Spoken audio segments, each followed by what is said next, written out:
It's Johnny Tsunami, the Disney Channel original movie that got a lot of requests, and well, I hope you like the movie Airborne because it's pretty much the exact same story. Hell, even Airborne wasn't exactly that original a story. It's another fish out of water tale about a surfer dude who goes to a really cold place and he doesn't fit in, and if you know what I thought of Airborne, you'd probably guess I don't like this very much, and well, yeah, parts of it aren't very good, but this movie's actually much better than it has any right to be. A lot of that comes down to the acting, the directing, and where they choose to focus the majority of the drama. But we still gotta deal with that bullshit story that, yeah, we sucked in Airborne and still sucks here.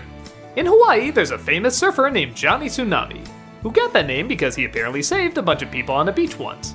His grandson, also named Johnny, wants to follow in his footsteps, but his father gets a job somewhere else, somewhere far, far away in a totally different climate, where naturally he can't surf.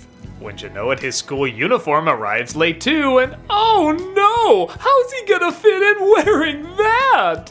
Like clockwork, bullies start to pick on him, and one girl feels sad, so she starts to show him a little sympathy, and he tries to find an outlet similar to surfing, and he discovers snowboarding. But there's a problem. The people at his school only ski, and people at other schools snowboard, so, you know, he can't snowboard. But this brave Capulet decides to snowboard with the Montagues, forming a friendship with a kid named Sam, eventually gets good enough to wear the cool hat, which looks awful on him. But the pompous bullies say he shouldn't be snowboarding, and gasp, is he on the side of the mountain where snowboarders don't belong? Well, only a race that'll decide the future of who gets to go where on the mountain will decide all this. You know, erase all rivalries that have apparently been going on for years here, even the principal of the school is a part of. Yeah, when this scene in particular happened, I was dumbfounded. This writing is terrible. Like, insultingly so at times. But, much to my surprise, the film does have a lot of charm and a lot of heart. Most of that coming from, I really like these characters, and surprisingly believe the emotions they're going through. With the exception of the bully, which, yeah, I don't know who could save this role. Everyone is doing their damnedest to make these roles identifiable. Johnny has trouble fitting in, but he's not a crybaby. He's not a blowhard, he's not a jerk, he's not a whiner, he's actually a pretty balanced kid, and when something doesn't go right, I feel like he takes it the best way any kid could. The supporting cast are the same. His father doesn't like him surfing because it reminds him so much of his grandfather, who he sees as a beach bum, and again, this could so easily be an over-domineering, jerky character, but you kind of feel for this dude and saw he never quite made that connection with his father, and he's seeing it happen again in his son, and he's concerned and confused, and even the dialogue written for the mother is either very nagging or very stereotypical supportive wife, but when she talks, you feel her concern and knowledge that she knows how to make things better. What shocked me the most is the guy who played Johnny Tsunami. You've seen him before, Kari Hiroyuki Tagawa, hopefully I said that right.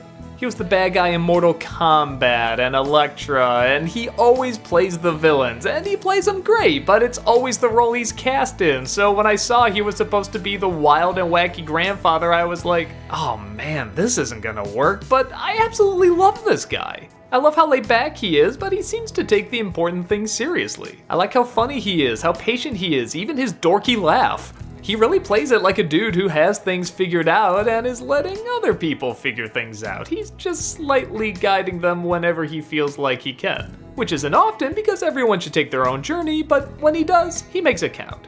What the film focuses on is also very refreshing. Many of these movies focus on how mean the bullies are, or how whiny the main character is, or how lovely the girlfriend is, or how wacky the best friend is, or all the crazy slapstick, you know the drill. But this movie keeps us on what's actually interesting.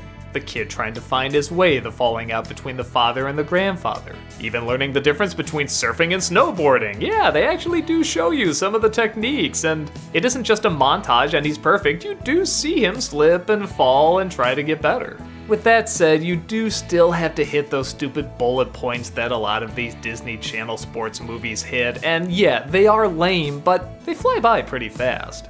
Most of it is just allowing these good actors to be good actors.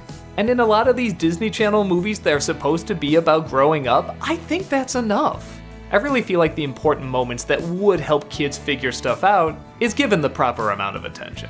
So, would I recommend it? Sure, for the Disney Channel movie crowd, sort of the younger kids and maybe a few teens. I don't know how many adults would get that into it, but it's not difficult for an adult to sit through either. It knew what it wanted to do, and it achieved it adequately well. Grab a snowboard or a surfboard, and take the surprisingly decent ride.